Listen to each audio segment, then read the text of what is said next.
Welcome to Moral Side of the News, our weekly discussion of today's top stories from a moral, ethical, and religious perspective. I'm Sean Kalin with the WHAS Crusade for Children, and I'm joined today, as always, by a distinguished panel of local religious leaders.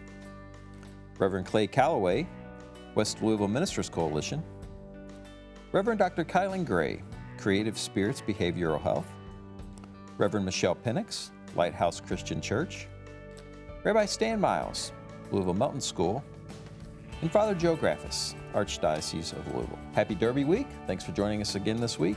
And if you stick around through the show, maybe you'll get some divine Derby picks from our panel. But we begin this week with a story out of Thunder Over Louisville. A 15-year-old boy coming to the aid of a teenage girl being sexually harassed by a 45-year-old man at Thunder.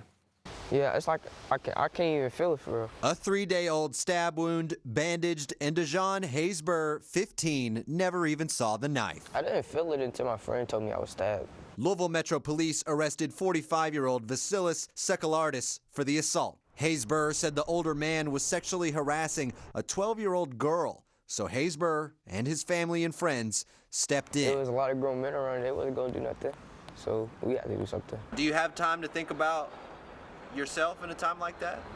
No. The fireworks had just ended. Hayes-Burr was walking this way towards the KFC Yum Center, leaving Thunder behind when he heard a cry for help. His mom, Lakita Smith-Burr, raised her son to answer those calls. If you see a defenseless person, no matter who it is, help if you can. Every one of his friends, my cousin, his brothers, I'm so proud of all of them. Hayes-Burr went to the hospital Thursday night and left Sunday afternoon. His mom's mad he was hurt. But I'm happy that lives were saved. I'm happy that he came out with just 3 stitches. I'm happy that he's walking, he's talking. I have to tell him to sit down, take a chill pill. He's a chill kid, happy to stay at home and play video games or with his siblings. After this, I feel like everything's going to be the same. Yeah. You don't feel like, the school's going to throw a pep rally for you? I hope not. So you don't really like the exposure? Nah, I don't like a lot of attention. But with the attention he has, he hopes people find a lesson. You should always do the right thing and help. Even if it means you get hurt? Yeah. He won't call himself a hero, but he certainly shines like one.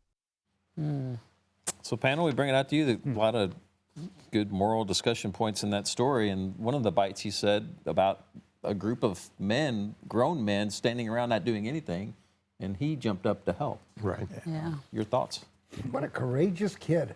I mean, what an incredible role model, not just for kids. He's a role model for every single one of us. Right. And the fact And a great mother. that, oh yes, he was raised the right way. And, imagine being able to even focus on what's happening to that young woman. It's noisy, it's crowded. The fireworks have just ended.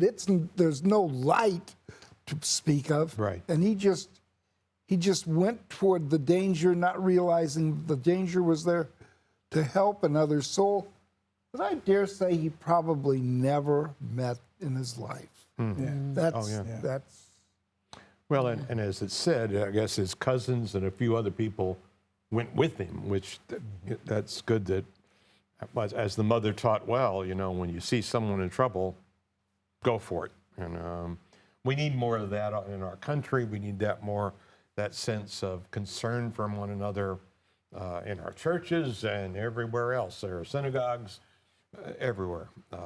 So it's a great story. I think, too, it reminded me of the Good Samaritan when we think about this young man who saw a need and others walked by. And that was, one of the lead-ins that you asked about, the others who walked by. But in this case, he stepped in exactly when he was needed to. And he is a good example for all of us. But I think it's one that deserves a lot more attention. I know that I woke up the next morning and saw, 15-year-old stabbed at Waterfront. I thought, oh no, here we go again. I thought we were, back where we've been so many times. And to hear that it was in defense of another young person, I think we need to be optimizing more of stories like this, letting more people know about it. I think we also need to question ourselves as adults because, he said that those men were standing by and not looking, and I think that's where we've gotten in this generation and this time that's unfortunate, is that adults themselves are scared to get involved, especially with children. And I've never met a child, I've never yet met a young person who did not look to adults for guidance in those situations. What should we do? And for it to be a 12-year-old boy says a lot about the men who were there and in a much larger picture where we are as a society, I think. It's a wonderful contrast of agency, male agency with this story. You have what is prevalent within the society of the risk of women being in public spaces in this country. 1 out of 3 women are attacked sexually every day in this country. And for the agency that this guy, this 40-something-year-old guy, to have agency to accost or sexually assault this 12-year-old girl, whether it was at night or broad daylight, this is something that is a recurring reality within this country. You contrast this with other men who saw that and was able to come and engage, to intervene, to make sure that this 12-year-old was safe.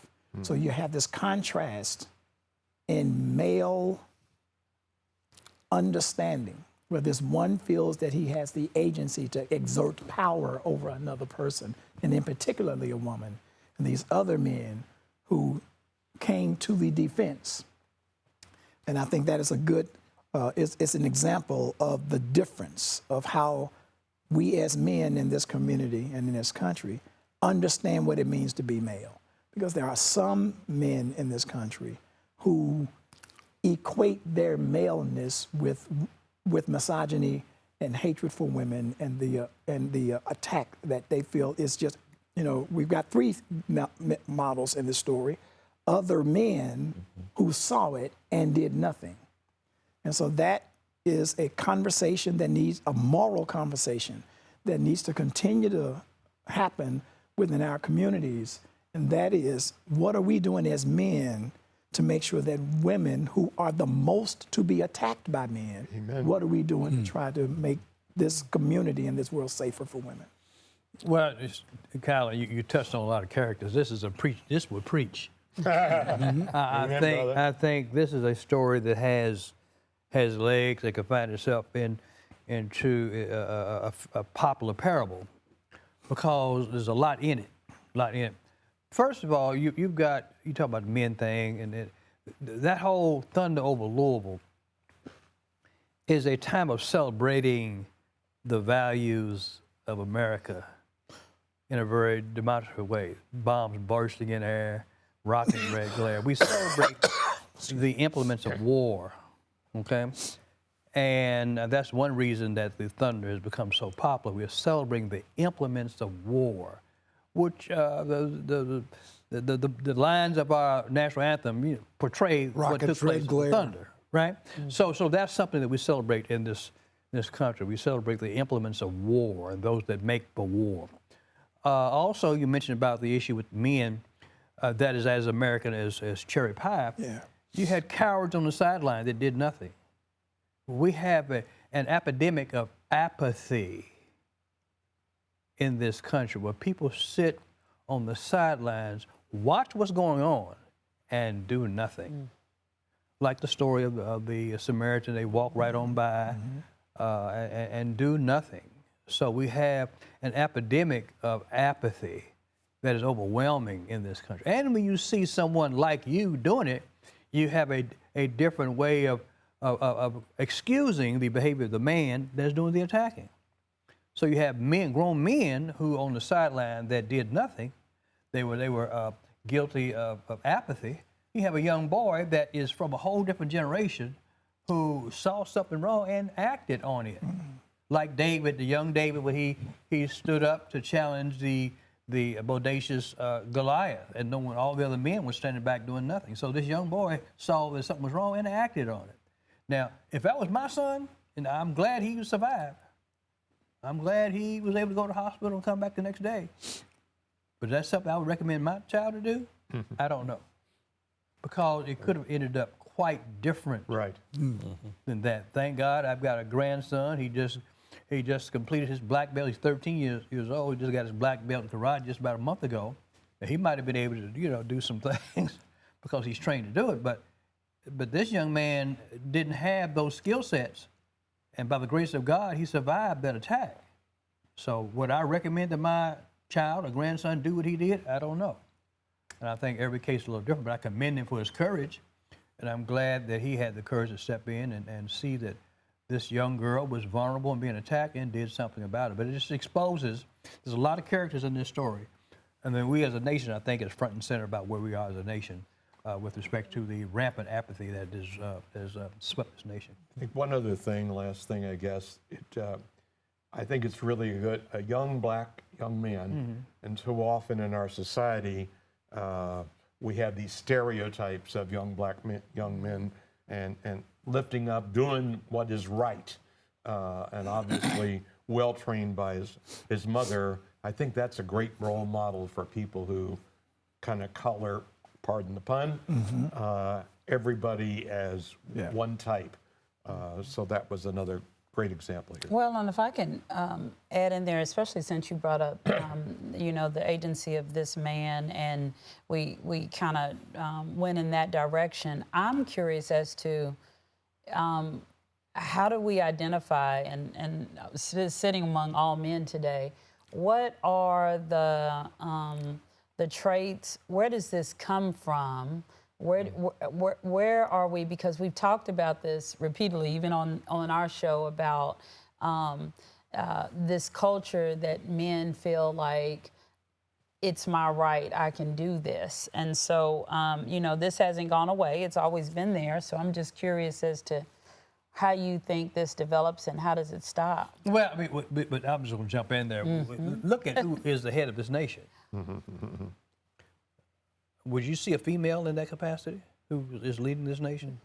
This man who is a clearly not only incompetent, but adjudicated, mugshotted criminal to have gotten away with what he has gotten away with. So here's Exhibit A on just how far this male this male misogyny, this whole thing has just gone on its own steroids in this nation, and about what they allow some to get away with because you're a man. You know the story of the woman caught in adultery? You know that story? Amen. Where's the man? Was she gay? Was she caught? Was she with a woman? No, she's with a man. The man got away. He wasn't even in the story. So would we have that wouldn't have gotten stoned. Wouldn't have gotten stoned. So we have it woven into our culture, our religious culture, our military culture. You have the military head. He wants the more males to be portrayed, but mainly white male. That is going to be the model that is going to be portrayed there within the military. You see it over and over and over again, and until someone steps up to break that mold, we're going to continue in that very dangerous cycle, and that's where we are. We have a role model. It's this young man, and in the words of Elie Wiesel of blessed memory, this young man is a wonderful example of an upstander. He was obviously not a perpetrator in any way, and he wasn't even a bystander. That's right. He was an upstander who made the situation, who saved this girl. And in Hebrew, the word for angel is malach. Yes. And that and when we look at the concept of an angel from a Jewish perspective, it's not one of those beings with the wings and the halo and all and the white robe. Right.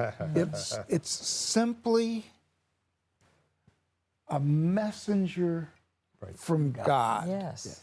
And the irony is the messenger has no idea who he or she even is until the time comes that they do, that they upstand. And that's what we're seeing. That's what we're seeing in this story. The why around these types of behaviors is hard to convey to a culture that is individualistic in its core. So we have a high value of hyper-individualism. And so any type of critique of our social structure gets met with persons taking that description personally. We have that description. We start talking about racism, we start talking about genocide, and we start talking about any of these sociological issues. The behaviors are able to proliferate because there's an environment that welcomes it. Right. And when we're talking about environment, we're talking about social structures. This is centuries old of patriarchy, where maleness is privileged within society. And the great exemplar of this is our current American administration, where many of the moral failings that are happening are excused or looked over because of their privilege. And in our culture, in our American culture, economic privilege is king or queen. And so we have social structures that have been endemic and transmuted intergenerationally that defines women as second-class citizens. Amen. That defines women as property of men. And as advanced as our collective conversation has been over the years, and as legislation has been passed, not enough to even do something about that. There is ingrained belief systems that exist throughout not just America, but around the world, of the place of women in societies, undergirded by religious spaces. And so this is a conversation that needs to happen. You know, when you think about the fact that women, for the most part, have to make spatial safety considerations on a daily that men don't have to make. Right. You know, from something as simple as where I park my car in order to go from work to the car. These are the kinds of things that we don't have to think about because of our gendered privilege. But we don't want to talk about that because when we talk about that, then the defense comes from men that you're trying to bash men or that you're trying to have a conversation about men that diminishes men, because privilege feels that it's losing out when equality happens. It feels like equality is a diminishment. So long story short, it's a whole 5-day seminar on how to really begin to get at what creates this ease for men to be able to just reach out and touch a woman without a woman's consent. And I'm so glad that the mother was was able to commit. I don't know what the father was in the picture. That's another story. So, but I'm so glad the mother committed her son. One thing that I've learned over the years, a friend of mine, Sterling Neal, he was a very popular philosopher locally. He would say, no good deed goes unpunished. And oftentimes when you do good deeds, you're going to put yourself in harm's way in the process. Not everybody's willing to put themselves in harm's way to do a good deed, to risk their lives. Because Jesus said, greater love has no one to lay down his life for a friend. But when you do that, please know that you're putting yourself in harm's way. And then oftentimes the reward is not immediately realized, that no good deed does go unpunished, and you will get oftentimes some very doing the right thing will get you criticized. And killed. Yeah, God forbid. It's a but this young man, Clay, it was like a reflex reaction. Yeah. It was, someone's in trouble, I'm going to solve that problem. There wasn't a lot. There was like a moral muscle memory. It just wasn't. There wasn't a lot of debating with one's soul. One's soul led that young man to just go in there and take care of business. It's much like how David, we're going to just make a big discussion of it, how instinctively as a boy, he was about the same age as this young man here. Yep. That when confronted with the challenge of Goliath, he just instinctively responded, said, who is this person who is challenging the living God? And so he immediately jumped in gear. He didn't go there with the intent to fight. He just knew, confronted with some injustice, that he felt he compelled to respond to it. And this young man did something. And history teaches us that every act of justice has a risk of death. Right. Absolutely. Every act of justice, whether it's defending a defenseless person who's being attacked or approaching the powers that be to act justly. Our nation has taught us throughout history that when you pick the side of justice, you take your law on life in your hands. And I think him being a part of this generation also signals us to pay more attention to this younger generation. I think he's a part of Generation Alpha, as they've termed it now. That's right. And an example. I don't think he's alone, though. I think that this new generation is much more emotionally intelligent, much more aware of the things that are happening. They've been forced to be. And so Da'Jon is his name. I think he stands as a great example for all of us to follow. And I think important to point out that his mom was right there. You could tell why he acted the way he acted because of a strong female influence in his life. Absolutely. So let's keep it. We have about 7 minutes left. Thanks for watching and listening to Moral Side of the News this week on WHS Radio and WHS Television, along with the iHeart family of stations. It is Derby Week. Controversy this week with the push this year with the pushback of Oaks to an 8:40 start time. It's leaving a lot of businesses in the community, a lot of restaurants with empty reservation books, which has traditionally been one of the biggest nights of the year for them. So when we have economic gain for large organizations such as Churchill Downs and the Derby, how do we balance that with the greater good for the community and where we are in Derby Week and what is tradition in Louisville, Kentucky? They don't think about the greater good. They think about the good of Churchill Downs. I mean, they don't think about the greater good. They think about the bottom line and what the profit is going to yield to their taxpayer, their stakeholders, because they moved the race, to a later time because there was some advantage, economic advantage to them, not for the community. So therein is talking about the selfishness. They were motivated by the greed, the need for greed to gain greater profits from that strategic move of the Oaks at that late time. They'll get prime time on TV and a lot of advertising, et cetera, et cetera. They didn't care about the residual fallout from that would have to neighboring businesses. They just thinking about themselves and what it's going to yield to their bottom line. But it's not Churchill Downs. It's the network. That's why NBC. Yeah, that's why the network rules. That's why we have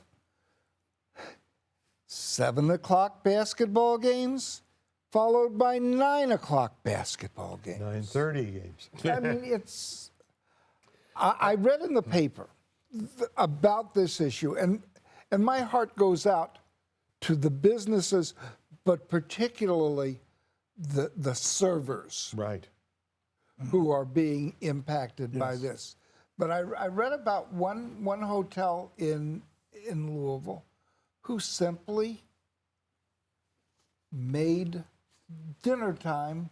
They would be open for dinner starting at 9:30, and they would go until the wee hours of the morning because people got to eat. And I rather than the restaurants who chose to close for Derby weekend, if they would just perhaps think about rearranging their dinner hours for 1 or 2 days to see how it goes. I think one of the things, and I agree with everything that you've said. I mean, I think it is a money thing. Money rules everything. I mean, I think one of the things that the horse racing industry is concerned about is horse racing, as we talked before we even got on air, industry has gone downhill. Churchill Downs is probably the only track that's really gone uphill, if you will. So part of this national thing is getting people to see other races besides just the Derby, the Oaks race, on a national level.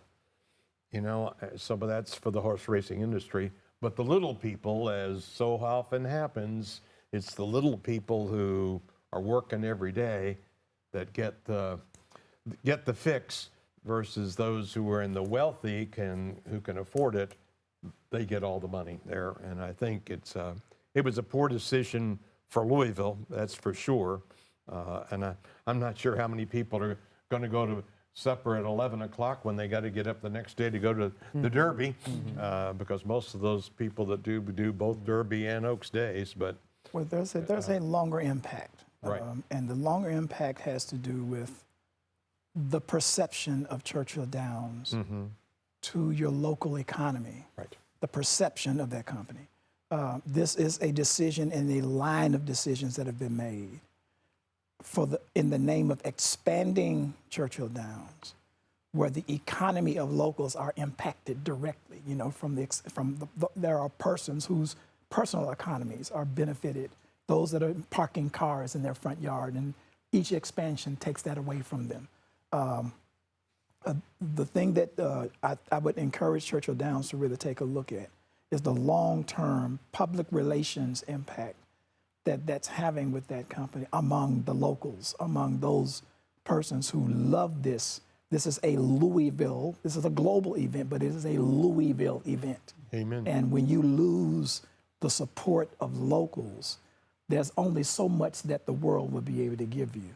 And I think that's something that they along really with need just to the be. price to go to the Derby. Absolutely. I've been in the Derby in the past, Yes. but today it's so prohibitive. The Yes. Oaks Day has gotten that bad as Very well. exorbitant, yeah. So if you want to go, you got to go on Tuesday. Maybe you might be able to afford a ticket. Yeah. I mean, we're just pricing Louisvillians completely out of this. That's right. And, Well, it's capitalism at its finest. Capitalism does what it does, and I think you said it so well that it is those that make their living who look forward to this weekend as the biggest money-making weekend for them personally, and they're missing out on that. And I think that outside of the Derby time, we don't really have conversations about Churchill's involvement in this community.